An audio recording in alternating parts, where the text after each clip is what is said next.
What is your Twitter so I can toss it up on the thing? At Lol Casper. Okay. Let me get you added onto my overlay here.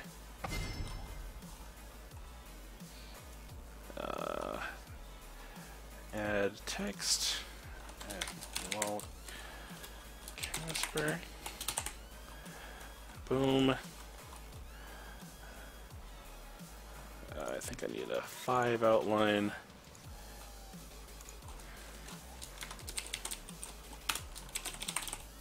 Lol Casper. Edit scene. Actually, no, streamer 2 nameplate. Here, I'll put it in Skype since it's there's an underscore in between the lol and Casper. Oh, okay. I did not realize.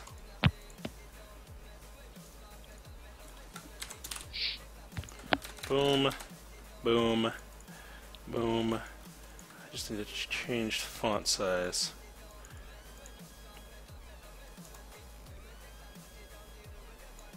Too big. Let's try this. Yeah. There we go. Yes, yes. It's very nice. It's very nice. Alright, now I need to get you on the spectate one as well. Streamer 2, nameplate. Add text. Lol Casper. Border. 5 pixels. Okay. Boom. Shrink it down slightly.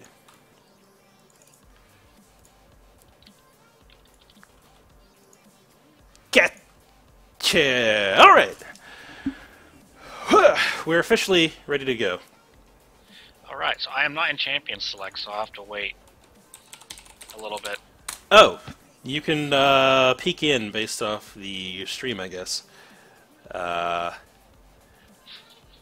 got so many things open right now. I had Overload. Yeah, because I went to Walmart to get some dinner supplies for later in the week, and then I had to pick up my roommate from work, and I kind of just left everything open. Yeah, and it's not helping my situation in here. Let me see. I do want to have LSI open, and I want to minimize that to tray. Okay, and close this. And what's this behind here? Close these, and this, and this. In fact, just exit out of BattleNet altogether. And Steam. Yeah. Yeah! There we go. Much better, huh? Yeah, and the stream's just like, I don't know what's going on, because nothing changed. Yeah, I'm like, it's amazing. It's like magic. yeah. Behind the curtain, behind the veil, many things happen. Alright. It's behind the curtain number 1. Exactly. Pay no attention to the windows behind the curtain. Alright, so here we go. We got a couple different... blue team's a little bit stacked. I'm going to go ahead and say that. Blue team has four people who are all friends of mine on it. They're going to have the friend synergy, I guess. So I don't know if that's going to be enough to carry them. We'll see how it goes. I don't know. Red team has the president. That is true. But the president is not playing his favorite ADC, the Kog'Maw. Well, that's true. Yeah, he kind of is on Ashe. I don't know if that's a new pickup for him, if he's trying to take his ADC play in a different direction. I do like the pickup, though, because the initiation potential coming out of that giant crystal arrow is fantastic and can take a lot of people off guard and really set up some nice initiations. That's a very safe lane to Ashe Morgana. Like, yeah. It just screams annoying to chase.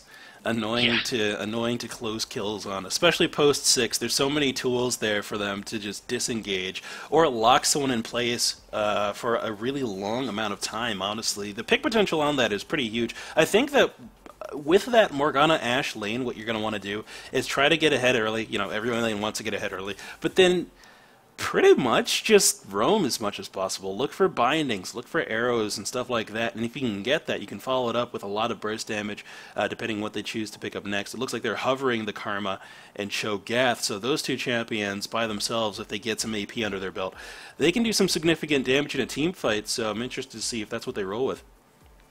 Yeah, one thing about Karma is she's deceptively strong. Like, you think that she's not doing anything, and all of a sudden an empowered Q takes like half your health away. Yeah, and even if that Q misses, she's got so many tools to actually just 1v1 and kite and outplay. It's probably one of the best duelist mages in the game, if not the best duelist mage, just because Empowered Binding gives her, I think, like 40% missing HP if she gets the full binding duration and then the lock at the end. She's got the shield for the movement speed, the poke with the Q, all of these things. All of her empowered abilities go on lower cooldowns, or her ultimate goes on a lower cooldown when she hits people with abilities and auto attack. So there's just so many tools there to really fool somebody and trick them into thinking they can kill you, and then winding up with the kill themselves. Then once again, like you said, even if you don't get in that duelist situation, just an empowered Q can have the same effect as a shock blast from Jace, if not, more potent. Just for the sheer fact that it causes people to hesitate and rethink their positioning before that second pop of damage goes off. Absolutely. Like all of Red Team in general is just one of those really annoying comps that you can't chase. Like if you chase them, they're going to just kite. Mm-hmm. Mm-hmm. Yeah, they've got the knockup from Cho, the constant slows from Ashe, the bindings, and the ultimate coming out of Morgana. Black Shield means that whoever is the caboose of the kite train will be pretty much safe from CC. Warwick is honestly probably just going to be in there whacking at people, no matter what goes down. But for the four kite people of that comp, they're really annoying to catch up to. That being said, though, if you wanted to catch a person, Blue Team's got some of the best people to be able to do it with. The stun coming out of Xerath has a very surprising range. It's able to catch people off guard and set up some really good burst potential after that. Lysandra, she's got the claw to close in and lock people up with that ultimate, the Frozen Tomb. And then Fiddlesticks, he can catch people with the Fear. It doesn't work out 100% of the time on the chase, but the movement speed reduction a lot of the time is enough to allow the rest of the team to catch up to that person. And then they've got the Lulu, the slow, the knock-up, the polymorph. What else needs to be said about that character besides probably one of the best supports in the game in regards of just catching people, protecting your ADC, and mitigating the damage of a single target. Yeah, and Blue Team in general, there are a lot of AP on that team, like a lot of it. Yeah. And I know late game Xerath is going to be just monstrous. I hate Xerath. I hate fighting against him in the late game because it's just like if you're out of position just a little bit, you're going to get chunked by a lot. Yeah, and he can really punish people. We've seen it a couple times here on stream. I mean, Arcano Pulse can wreck 2 to 3 people at the same time if your positioning is all out of it, because it's just mini Lux ultis is what it basically is. And having that is pretty advantageous for the poke situation on your comp. Someone is messaging me many times on my phone. What's going on here? Oh, what? My phone decided to just update me on literally everyone's Facebook status. Stop that. It was like, today's the day. I know you don't have the settings set, but right now, it's time. It's time. It's time. Just spread them and wait for it. Wait for the pat down. It's coming. Facebook, please. Calm down! Stop it! No! Nope. I want to make sure mine's not updating too, because phone gets turned off. There's like 8 Facebook messages just in a row. It's just like, no, stop it. Go away. Leave me alone. Alright, so we're going to get into this game. So, as far as team comps go, as far as things look here, Blue Team's going to be looking for catches for the most part. You're going to want to set up your Fiddle ulti. I feel like that's the crux of any team that's got Fiddle. You're not going to succeed unless you get a really good Fiddle ulti in the mid to late game, or you just snowball early with some good ganks with the Fear and the Bouncing Crow and the Drain and stuff like that. As far as Red Team goes, though, they've got some options in terms of how they want to play their comp. I feel like they're really pick-oriented because they've got the Karma binding, they've got Warwick ulti, they've got Morgana binding, they have Ash Arrow, so they can set up a lot of solo or skirmishy fights, and I think that's where they're going to want to play off of. Red Team's going to be in a tough situation if Blue's ahead and they get in these 5v5s, though, because, like I said, Fiddlestick ulti will shred pretty much any team. Lysandra getting in there as well with that Frozen Tomb. It does a surprising amount of damage, because, like, you feel like Frozen Tomb should only do damage to the person that gets ulted, even though she's got the option to ult herself. And you also feel like it should only do damage based on the actual splash animation, but, like, you end up walking over it after it's already finished the animation and take, like, a third of your health in AP damage. Like, wait, hold on, what just happened to me? But yeah, red pick, blue AoE. That's basically what it boils down to. Yeah, and like they have so much wave clear on blue side as well. Like if they, because I was gonna say, red team has also a somewhat good siege comp, even though they're not really very big right now. But like blue team has so much wave clear that's not really gonna be a factor. Yeah, it's very true. Both of the teams can kind of stall out at these turrets very well. Karma Qs can clear a wave, Cho'Gath knock up, and Roar can clear a wave. If that's not enough, you got the Tormented Soil from Morgana. That'll also clear out the wave. And same thing on blue, like you were saying. You know, Xerath, Arcanopulse, crazy ability, Lysandra Qs, Lulu, you know, Glitter Lance, all that stuff is just too easy to clear out these waves, and it's going to be up to the team fights and rotational play to really determine, you know, how these games are going to go, because with both teams having such good wave clear, you kind of have to move away the wave clear or catch the wave clear guys in transition, otherwise you're just never going to knock these turrets down. Yeah, I think Vision is going to play a huge part in these games, or this game right here. I think the picks coming back from dragon fights or rotations to turrets is going to play the major factor on how the game goes. Yeah, and speaking of dragon fights, blue team's got the opportunity to go for some really early dragons. Lulu does a surprising amount of damage in the early game. You've got the Fiddlesticks to tank it up with his Drain for pretty much the entire duration of that. Lucian, once again, he does a good amount of damage in the early game. So if they just rotate those three guys in, even off of the blue, or the red team bottom lane just basing, they could end up with a dragon very, very easily and set themselves up for an early 5 dragon buff. Yeah, we'll see if BCB tries to do something fishy with that too. I've seen some Warwicks do sneaky things. Yeah, he's got that sustain, so he can do many things that other junglers cannot in this, as far as the early dragons go. But he really has to wait to spool up to level 6 before his ganks become super effective. I've seen, you know, early game Warwick ganks pre-6 go well with the new Chilling Smite. But for the most part, most Warwicks are still sticking to the tried and true method of get level 6, then just gank with that ulti on cooldown as much as possible. And it's going to be interesting to see how these two junglers manage that, since they have two very, very heavy level 6 power spikes on both sides. One thing we didn't go into is we have dual Marauders on red team. We have Marauder Warwick and Marauder Ashe on the same team. Oh yeah, that is true. Yeah. Very cool. So let's see, we got Cho'Gath top lane, it looks like.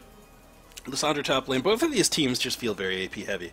I think you mentioned it before, the blue team's got a lot of AP, but red team's got a significant amount as well. I imagine that Morgana is going to go for that little bit of a heavier AP build as well, just because Morganas, they love to be involved. They want to have the Zonia's Hourglass and stuff like that.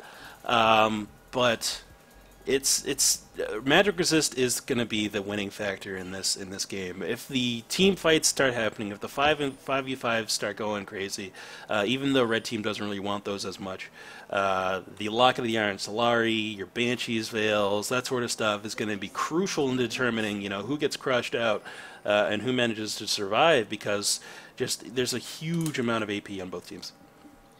Yeah, I'm really interested in seeing if Reese Puffs gets an early Moby boots once Ashe gets level 6, because it's a pretty safe lane for Ashe after that. If he goes and tries to roam a little bit to help out some other lanes. Yeah.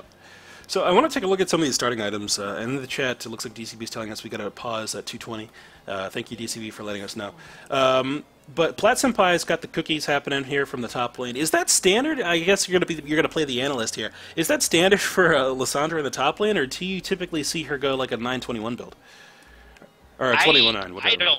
I don't do it. Okay. I play Lissandra top, but I have actually heard of some top laners that like it, just because early game she does like take away a lot of mana if she's spamming, and if she's up against the Cho'Gath, I think she's going to try to out-sustain his sustain with her mana, which is, I mean, it's just really up to her, really, if she can do that. It's going to be hard. Yeah, I feel like a lot of Lissandras in the top lane right now are using both the abilities to, and there's the Morgana having issues in the bottom lane there, kind of just walking into the turret. Bye-bye, Morgana. I also cannot smooth scroll with my mouse.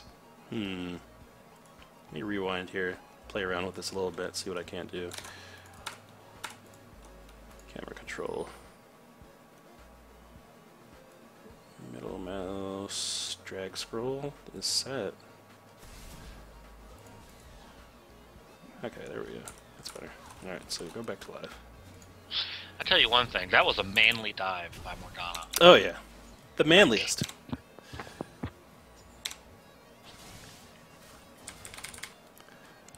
Alright, so we're back in the pause screen here now. I don't know why my scroll, drag to scroll wasn't working.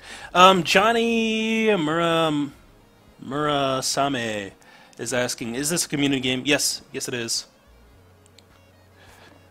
Yay, community games. Yeah, it looks like Morgana still has not reconnected. We're trying to figure out where Reese Puffs has gone, or what's going on with that situation. In the meantime, it looks like Blue Team already has a 1K gold lead. I mean, hey. I don't know about 1K, maybe 100. I don't know. I mean, I see 3.1K and I see 3.0K, so hey. Numbers are crazy. Yeah. What is math? Yeah, numbers, how do they work? So it looks like they're working on it. They're trying to get things up and running here. Hopefully that doesn't take too long. What is it, 25 minutes remake? Yeah. But we're about to hit that pretty soon here.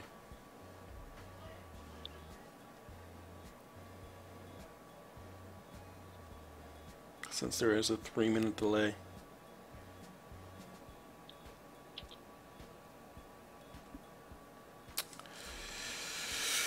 Okay, it looks like they're working on it. So. Yeah, so we'll see what comes of it, but not too much to really talk about considering we're only 2 minutes in. No crazy lane swaps, no invades, no interesting first item purchases. We've pretty much covered all of the lanes and team goals for the most part. I will say, I wish more people would invade. Like, get that late, like that deep vision in. Like, it does help a lot. Right. That would have been a crazy level 1 fight, though. Oh yeah, for sure. I think that red team would have had the advantage, especially if Cho'Gath had joined. You've got the auto crit on Ashe, the AoE burst ability from Solus Pizza's Karma with the empowered Q, and then the potential either AoE silence or knockup from Cho. That would be ridiculous. And then one person would not be walking away for sure because of the Morgana binding. Scary, scary stuff.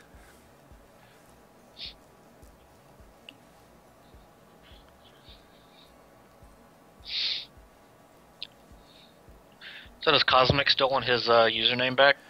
I don't know if he cares anymore. I imagine he definitely does, but he has changed his name to Dunk Prophecy for the time being, at least. Nice. I'm trying to get enough IP on that account. To switch the name again. Oh, is that what's? Does he have you in game? You need to add him. You need to get in touch with him and figure out if he even wants it back. Like I said, I think he does because he complained to me about it for like a week and a half. I was like, I'm sorry, man. Nothing I can do. That's what you get. Yeah. Like,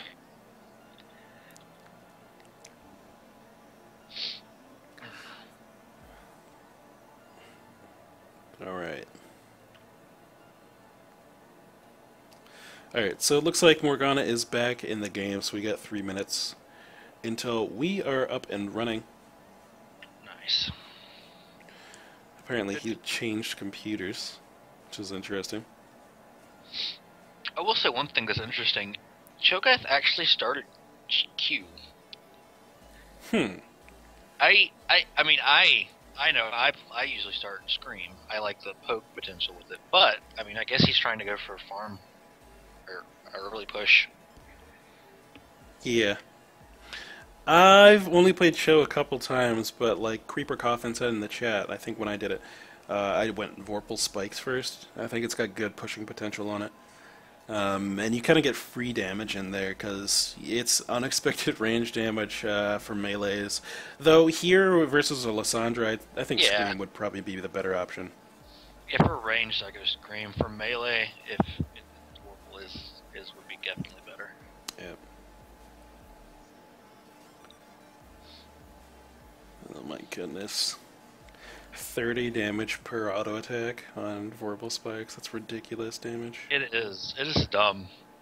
And like if you max that or max that in the Scream, like you so deceptively bursty. Yeah. I have died many a time to top lane Cho'Gaths because I discounted his damage. Yep. And then when you're not ready for it, the Naka Boys come at you. It's just like, ah, jeez. Yeah.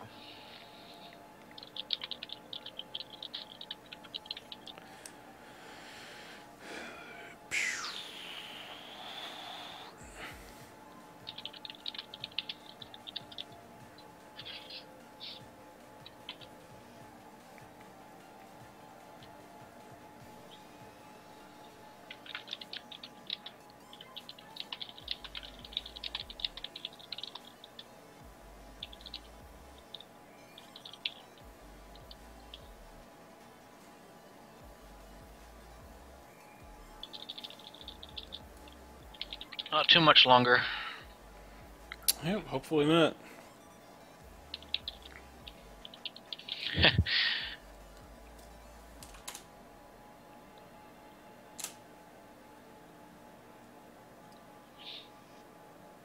So what did you think about the LCS matches today?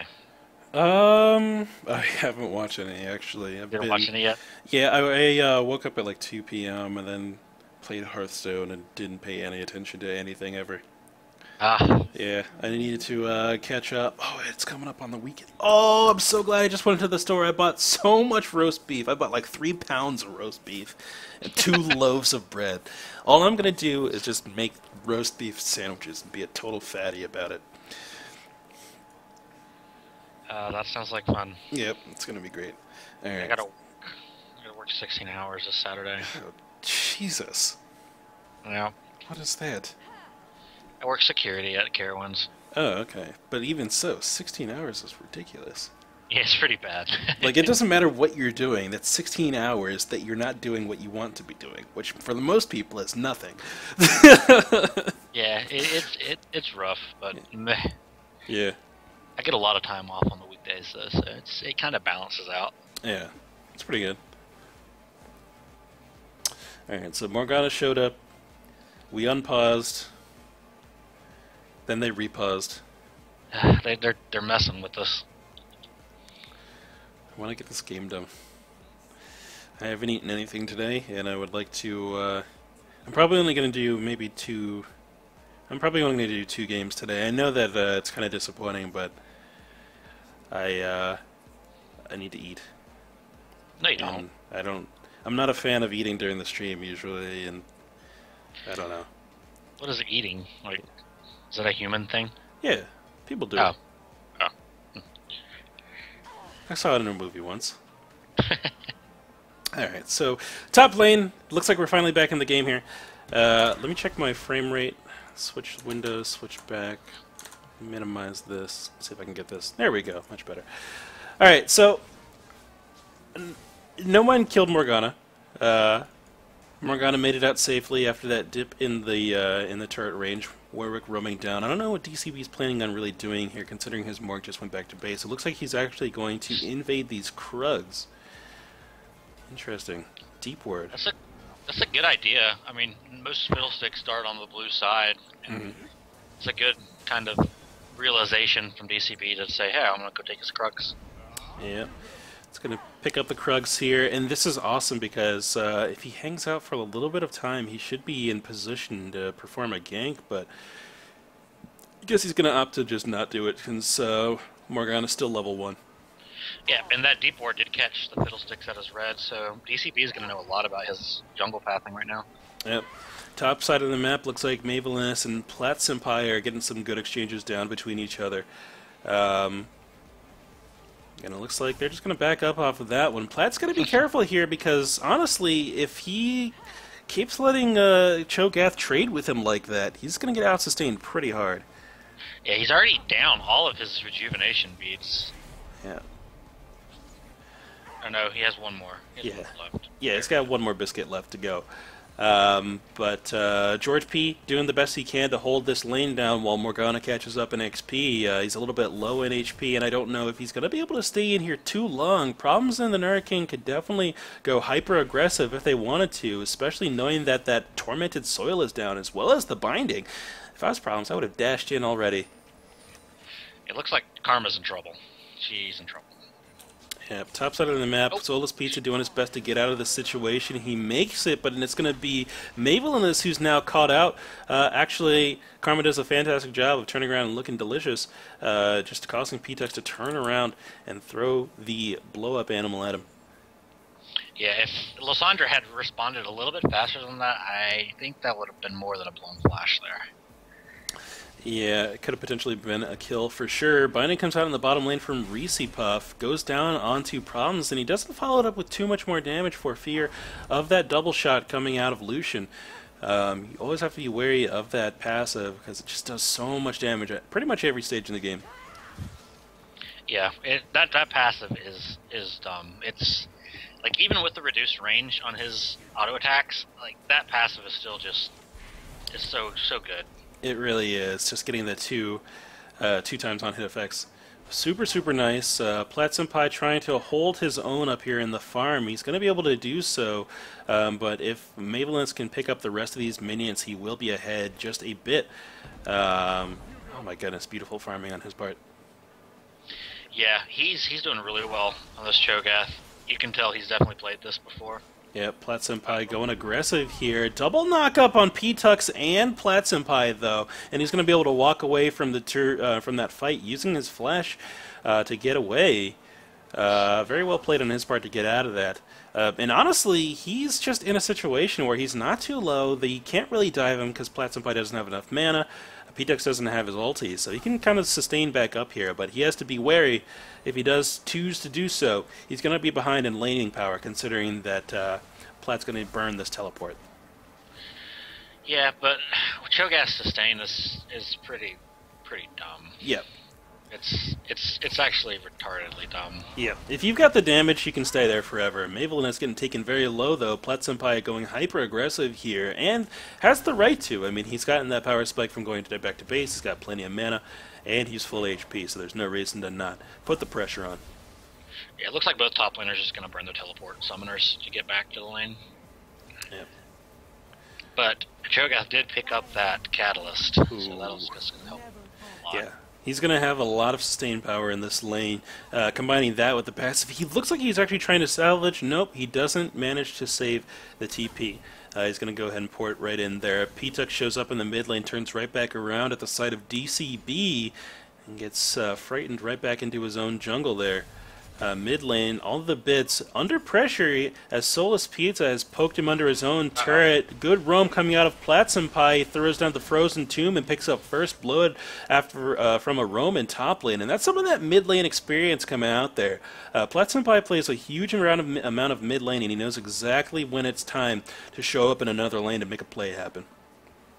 Yeah, that was a really good roam, and it was orchestrated at the right time that Cho'Gath could have thought that she went back, even though she had just gone back. but he could have, most top laners will shove a lane to the tower, then back, Right. so they don't get ganked. And I think that was really well orchestrated on Placenpie's part. Yeah. Either way, though, it's always good to signal to your other lanes when top lane is missing, especially in this meta, considering that TP is so prevalent. Whether you think they've gone to base or not, just let them know, hey, they're not in here. Keep your eyes open. Yeah, absolutely. Alright, bottom side of the map, arrow comes out from George P. Burdell, heal goes down from Problems, good polymorph onto George P. from the Hurricane, she's going to keep the auto attacks going as well. Problems kind of dancing back and forth trying to figure out if he wants to join the fight or not. I don't know if he got stuck on some minions or what happened there, but it looks like he might be able to pick up a kill on George P. Good calling comes out, but the exhaust from Reese Puff stops the damage. It looks like the Hurricane's going to pick up that one kill on George P. Burdell with the Glitter Lance, and they're going to try to close off the kill on Reese Puffs. Double kill for the Hurricane, and they're going to want to back up off of this because DCB is roaming down the river. He's got his ulti up and ready to roll. Top side of the map, it looks like silence comes out from Mavelinus. It's not going to be enough to kill Placenpie. Problems gets the shield put on him, and they're going to be able to walk away from this fight, it looks like. He does have the increased movement speed from Blood Scent, though. He gets crit a couple times. Hold on a second. Was that a crit? Yeah, let me rewind this. I believe both of his passive procs crit. He crits him twice in a row. Oh, how much crit is he running? 2% crit chance. He crits the guy with his auto attack and the passive. You've got to be joking me. That's some RNG numbers right there. Oh my goodness. He needs to play the lottery tonight. That is crazy. Alright, Mavelinus shows up in the mid lane. He's trying to repay the roam that had happened from Placenpie. Gets stunned up by all the bits. They're going to get the Fiddle ulti on top of him as well. He's going to be locked in place with the Frozen Tomb from Placenpie. And he gets punished for going a little bit too deep on that roam. Showing up between the turrets there. A little bit excessive. Yeah, I applaud his enthusiasm for trying to get the roam. But they had no vision in that jungle at all, so a little bit overzealous. Yep. Looks like P-Tux is trying to get the invade down onto Dark Crimson Blade. He's getting a couple auto attacks in here, and actually this minion camp is helping him do damage. Dark Crimson Blade is going to be able to sustain through this, though. All the bits does not take out DCB, and he's going to be able to walk away. What's this? Right of the Arcane comes out, trying to take out the Wolf. Doesn't quite get it, and it looks like all the bits is going to get poked down from Soulless Pizza from standing still there. Oh, I missed it. Placenpie showed up in the jungle there and managed to clean up that kill. Mavelinus gets the knock-up. He doesn't quite get the snare on Lysandra there, and it looks like Mavelinus might be able to clean this up. No, all the bits going to show up to save his life. Double knock-up, though! It looks like they're both in trouble now. Mavelinus gets just the feast down on Xerath there, and this is going to be Red Team cleaning up what was a really nice roam play from Placenpie. Just, they throw away 2 kills on getting a little bit too overzealous. Yeah, it's the story of the game so far, but I will say that was a really well-executed rupture. Yep. Very well placed to get that double knockout. Bottom side of the map, Problems is going in on Reese Puff along with the Hurricane. Not able to quite get as much damage as they possibly could there, and I don't know about this Lulu shield either. It looks like it's a little bit preemptive, possibly a little bit wasted. George P. Burdell has arrow up. P-Tux is in the area, though, so they don't want to quite go in yet for fear of that Fiddle ulti. They may not know that the ult is down. One of the things that you want to communicate to your team there. Yeah, the farm difference on that lower lane is getting pretty pronounced. Yeah, especially with that Everest Blade purchase, too. He's going to be quite ahead in terms of his overall gold value. And it's going to be up to George P. Burdell to try to make some pick plays happen with the arrow in order to catch up in the amount of gold. He's down what looks like about 700 gold, so that's quite the gap. Yeah. For 12 minutes in, that is not where you want to be as an AD carry. Yeah. Especially on Ashe, who needs that early infinity edge. Yep. P-Tux trying to show up in the mid lane there. Can't quite find the gank angle, and Soulless Pizza is able to walk away for free. P-Tux has been doing a lot of good, I want to say counter ganks, but they're not really counter ganks. They're just well positioned Yeah. on his map. Like, Right, he's right. always around where he needs to be. Yeah, he's got the aggressive positioning down pat. He's learning how to read this map very, very well in terms of where the pressure is at. Oh, it looks like fight's going down in the river here. Flash out of that situation. P-Tux actually managed to wobble his way away from that arrow. Tries to throw down the ulti, can't quite get it off, and actually I think that's going to be the surprise party on cooldown. Platzenpai with a fantastic teleport down into the bottom side of the map, though, will help pick up the kill onto Dark Crimson Blade, and that might mean a dragon anyway for Blue Team if they stop chasing here. They go a little bit deep for Soulless Pizza and turn right back around. They go and they say, you know, let's get this dragon taken down. Mavelin is still working on this top turret, might be able to teleport down and make something happen for his team, but he really wants to get this tower before he roams in, it looks like. Platzenpai, there's claws back out towards George P. Pradell, trying to get some zoning down. Binding doesn't land on him. Blue Team kiting back into Red Team's jungle in a really awkward positioning. George P. walks too far forward and gets picked off immediately. Now it's going to be problems going aggressive onto Soulless Pizza. Soulless Pizza forced to flash away. Binding from Breezy Puff goes wide, and it's going to be Platzenpai trying to lock up Soulless Pizza with the snare. Can't quite get it, but they all walk away alive after that. That is amazing. Well, Plat Senpai does go down to the Ignite. Oh, I didn't see that. Yeah, she goes down to the last tick of the Ignite from Soulless Pizza. Really good kiting on her part. It's going to really make this dragon fight hard to do for Blue Team. Yeah, it really is going to be difficult for them. I don't think Red is fully comfortable with going in for it, though. Without Soulless Pizza being there and not knowing the exact cooldown of the Fiddle ult, he's got that Major Disenchant finished, and that gives you a huge amount of cooldown reduction. I don't even know if they had seen that he tried to ulti when they were picking him off in the brush there, so they might still think it's up, but it looks like Warwick's at least going to do his best to get some vision down on the backside of the pit. Oh, he's actually going to go for it. I like this play call. He does get spotted out from a ward from the Hurricane, though. They're still going to pull it back from the pit, limit their options in terms of where they can go. Good Ash Arrow comes out of George P. Pradell to lock up the Hurricane. Fear comes out from P-Tux, though, to turn Mavelin back around. It looks like the rest of Red Team, though, is going to show up. Good flash ulti coming out of Dark Crimson Blade. Knock up from the Hurricane. Will he save P-Tux for a little bit longer, but he's still going to go down to the burst damage from Soulless Pizza there.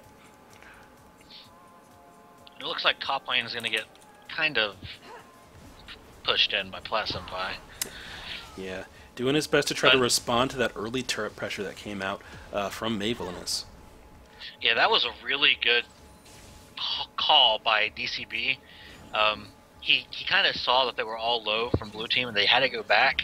So he started a dragon, and then Red Team really compacted together and slowed the rest of them down that was coming into it, and it really stopped the Fiddlesticks from getting to a position to hold. Yeah, it really, really did. So turrets are evened up now. Both top towers are down. Farm up in that lane pretty close as well. There's only about a 6 farm difference there, so nothing big. Plat Senpai, I feel like, is kind of the star of the show of this game, really making a lot of roam plays, and they've really come to a lot of good things for his team. They did lose that dragon, but overall they are ahead in gold value because of those roams, though. Yeah, the roams are really well executed, and his teleports are even better. Yep. Alright, so Plat Senpai looking for a potential gank up here in the mid lane. Can't quite find it as Soulless Pizza is playing a little bit back in the lane. Smartly so, knowing that top lane turret is down, and Plat Senpai appears to really love to roam out of his lane to begin with, so Plat might be looking for the gank down on bottom lane. Cautionary pings coming out for what I presume to be Red Team, and they need to get off this turret or have some vision down and look for a 2v2 before they go into a 4v2. Binding into the brush here comes out. If they turn and fight this, they can win. Do they realize it? They don't realize it, and it looks like they're going to be able to just let that Blue Team duo walk away from this. Had Breezy Puff walked in and thrown down the Soul Shackles, that would have been an easy 2 kills for them. Yeah, it really would have. Like, the burst from Morgana ult is rather significant. I believe that both of them just wanted to play it safe, but at that point, you know, hey, free kills are a free kill. Yeah, definitely true. Mid lane, it looks like P-Tux manages to get the silence down into Dark Crimson Blade before the ulti can close the kill, gives up his life to save all the bits, but Soulless Pizza walks away with the money there. I believe he actually gets a refreshed blue buff out of that as well, so he's going to enjoy that mana. Yeah, that's a very scary Cho'Gath now, by the way. He has his Rod of Ages in 6 stacks. Oh yeah, he's looking large right now. Still got a couple different stacks that can come up here off that rod, but it looks like Platzenpai gets into the middle of the back of the fight there. Soulless Pizza manages to hold him down in place and walks away with his life. Mavelin's walking forward to zone all the bits and try to keep him from possibly picking off Soulless Pizza on the back of that fight, not knowing what cooldowns might be up there. It looks like Soulless gets away with his life. So I can see what Platzenpai was trying to do, and he about got it done. However, he got out of range of his Ring of Frost, and I believe he has that. Yeah, he has that ranked up second. So he lost a lot of his burst damage when he didn't get that on Soulless Pizza. Had he actually have gotten that off, that would have been a kill. Yeah. And that would have actually been able, or allowed him to walk away with his life potentially there, because that binding held him in place just long enough for the rest of the team to really react and take him out before the rest of Blue could get to him or get any Xerath poke down or really anything there. Yeah, because he actually wasn't even in range of the Cho'Gath silence either, so that was just a sad misstep there. Yep. Alright, so Blue Team still actually giving up their gold lead now. It looks like Dark Crimson Blade's looking for the gank on the bottom side of the map. Good Infinite Duress goes down on the Hurricane. She ults herself to give herself the additional health. Ashe coming in to try to help with the cleanup. Problems goes in a little bit deeper. Good TP from Platzenpai. He shows up and gives himself the Frozen Tomb. He might not be able to live, though. Yep, he does go down here. Good ulti from P-Tux, gets into the middle of the fight, takes out George P. Burdell. He is burning down from Ignite, though. Can he live? No. The single auto attack from Mavelin takes him out. And it looks like all the bits is now caught in the middle of two members of the red team. Good knockup from Mavelinus, and a good bite from Mavelinus picks up the kill from on P-Tux. Now Reese Puffs is trying to get the lockdown onto all the bits. Binding is still on cooldown, but another knockup from Mavelinus gives him a triple kill. And this might be the point in the game that might seal the deal for red team. Having a Cho'Gath this far ahead in this Fed, going the AP route is just really, really hard to deal with, especially with a full AP comp. And just like that, the gold lead that Platzenpai had just got completely turned around.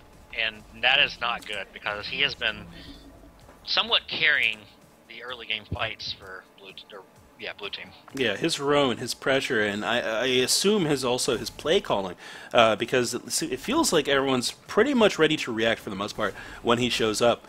Have been really keeping the Blue Team in this game.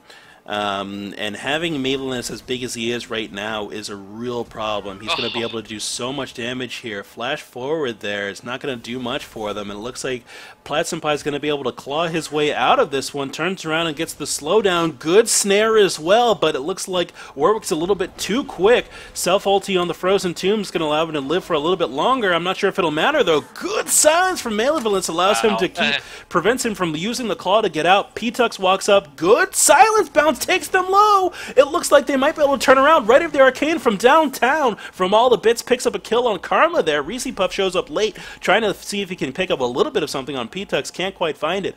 And it looks like Blue Team's going to get that pick and walk away. Yeah, so a trick you guys can do if you ever play against a Lissandra is if you silence her right at the midpoint of her dash, you can stop her from dashing. Yep. Very true. Oh my goodness. Knockup from Mavelinus allows to get, keeps P-Tux in place a little bit longer there. Problems throws out the calling to try to deter this Cho'Gath, but he is hungry and he wants his meal and he wants it now. Gets the chomp down there. It looks like Platzenpai is going to try to show up and lock him in place. He gets bound though by Reese Puff. Reese Puff throwing on the soul shackles. No? Nothing? Okay. You know, I guess you can disengage from that, but that Cho'Gath is enormous. I feel like if the Soul Shackles had gone down, Platzenpai could have potentially died, and they could have walked away with another kill. Yeah, the Morgana player, Reese's Puffs, I think is either dealing with lag still, or is just kind of a little bit passive in his supporting, which is, you know, that's some people are very passive support, so I am a passive support, so I play Janna. Yep. Very true. Looks like Mavelinus is going to go and pick himself up a blue buff there. Push going down on the mid lane from the blue team. All the bits is possibly looking to stun George P. Bradell. George P. walked dangerously close. I'm surprised he didn't just throw stuff at him. And there it is. Platzenpai from over the wall sees an opportunity to potentially pick up a kill. Doesn't quite have the burst to pick up. George P. might get picked off there. Yes, he does. Where's the rest of blue team during this entire endeavor? It looks like they took the long route to try to help him out there, but he might have been a little bit too far ahead of the rest of the team in terms of reacting, or just overestimated the amount of damage he could do. I think it was a combination, because it was also bad timing. The wave had just gotten hit by the tower and bounced back off, so he was in very bad position. Yep, very true here. Red team now on the power play. Arrow comes forward and makes contact with all the bits, and Powered Q comes out from Solus Pizza, but all the bits is able to flash out before it makes contact. Also gets the ulti from Lulu to keep him healthy there. Blue team really needs to base on some of these guys, because if Warwick comes in, they're going to be in real trouble. Warwick stalking off to the side here, gets the empowered movement speed from all the bits' low health. Q comes out from Karma and doesn't make contact, and now it's blue team on their back foot trying to defend this mid lane turret. There's that empowered Q from Manzola's Pizza shredding their entire enemy's team, and blue just needs to get out and reset. Get the wave, let the wave hit the turret, possibly throw out the culling with Lucian in order to clear the minions, and then just get together as 5 with your health bars up, because as you are right now, there's no way you're winning a team fight against red. Yeah, just go back, reset, and you allow them to ward up your red side jungle, and then just go and clear them. It's just a complete total map reset is what they need to do. Yep, all the bits gets ulted by Dark Crimson Blade. Platzenpai goes in and gets the Frozen Tomb onto George P. Bradell, but it only gets him down to about half HP. Red team picks up a bunch of kills here, and they're going to push forward very, very quickly on this Nexus or inhibitor turret. They've got all their members up and a lot of attack damage in George P. Bradell. If Warwick was here, they could take this down a little bit more quickly, potentially get this inhibitor a little bit more safely, but now they're going to be racing the clock. Good Ash Arrow comes out from George P, gets the pick onto P-Tux. P-Tux flashes out, and they turn their attention towards this inhibitor. Home guards do exist, though, and the Nurkane comes flying out of the base looking for a fight. Can't quite get it, though, as the rest of the team's not ready to go, and it looks like Problems just gets shouted at for about a third of his health. Yeah. Oh my goodness. You see, all of that culminated from blue not resetting correctly. Yeah. Two people tried to defend the bottom lane tower and got dived by a really good tower juggling act by the red team, and that turned out to be an inhibitor gone for them. Had they have just reset everything, pushed to the base tower, and maybe tried to do a mid lane push, I might have came out better for them. Yeah, really rough situation coming out from blue team. It feels like indecision is their worst enemy right now. Platzenpai is playing that really aggressive top lane style, and I'm loving it. But the rest of his team's just not quite on board when the play happens, and they have to be a little bit closer to their playmaker, be ready to support him, and also be able to make these split decisions. Hey, what turrets are we giving up? Why are we doing it? What are you going to do after it? That sort of stuff. You have to get more risky in your play as you get behind, otherwise you're just going to lose the game. So I feel like Platzenpai is in the right mindset, and the rest of the guys are might be in a situation where they might want to be looking to farm certain items, or farm up to certain items, or wait for the perfect ulti or something like that, when they need to really just be looking to get what they can. Yeah, I feel like Platzenpai is trying to make all of these plays work, but either they're not on all the voice chats correctly, or something's lacking. Everybody has to be on the same page, though, for calls to be made like that. Yeah. They have layered their ultimates really well, though. It's just between the mass shield from Karma, the Morgana shield, it's so hard. Yeah. Problems goes aggressive here in the mid lane. It looks like the Solus Pizza is just going to throw a shield down at Reese Puffs. Two-man Baron occurring, though, between Dark Crimson Blade and George P. Bradell. It looks like that sustain's just going to allow him to knock this over nice and easy. The rest of Red Team joining him. -1 Cho'Gath up in the top lane, who's just going to force down that minion wave and cause a little bit more lane pressure up on the top side. They pick up the Baron very easily there, and it looks like Solus Pizza is going to opt to go reset his HP and rejoin the team. He doesn't have any home guard, so it's going to take a second before he gets there. Mavelinus is just being threatening in the jungle right now.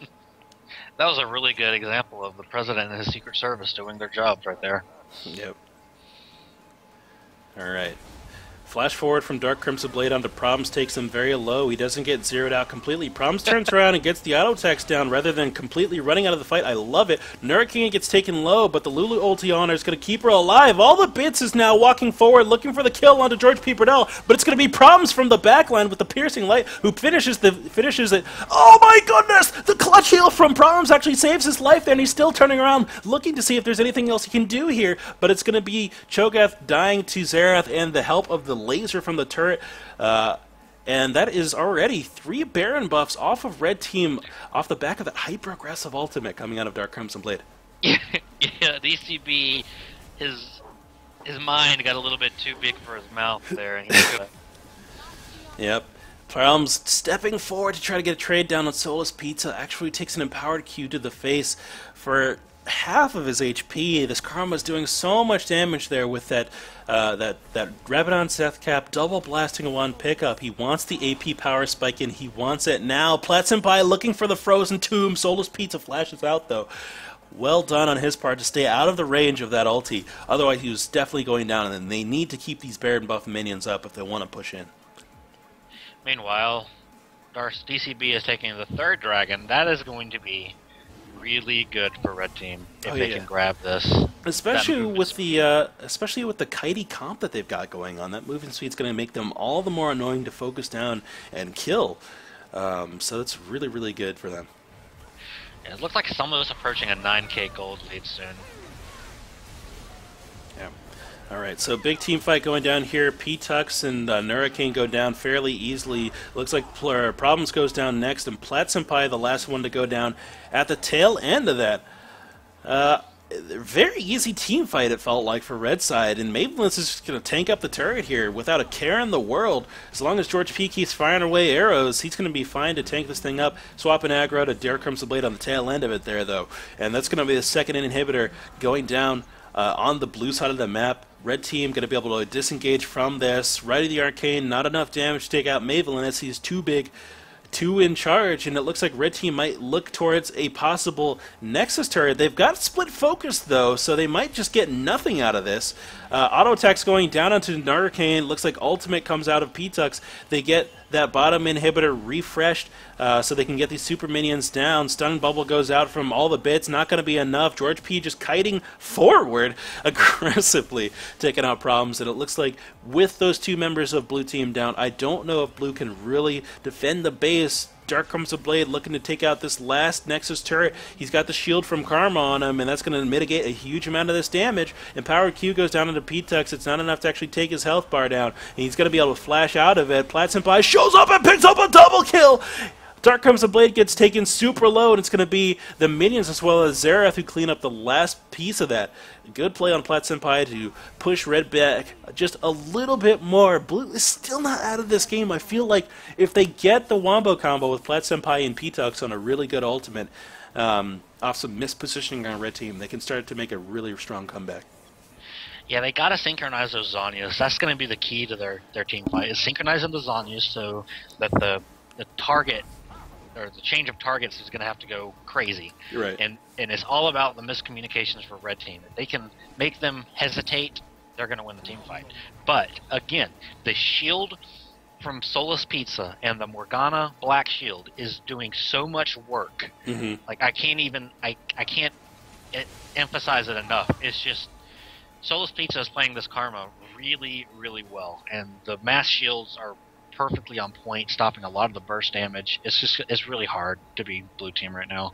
Oh yeah, and Reese Puffs also got the Aegis of the Legion picked up, so they're gonna have that AoE magic resist going down. Looking at the builds of Red Team, you know, Warwick's got a good chunk of magic resist ready to roll. Cho'Gath doesn't need to really be worried about magic resist because of the amount of HP he's got. And then Solus Pizza with the AoE shields is keeping everyone alive, and then you've got George P. Burdell.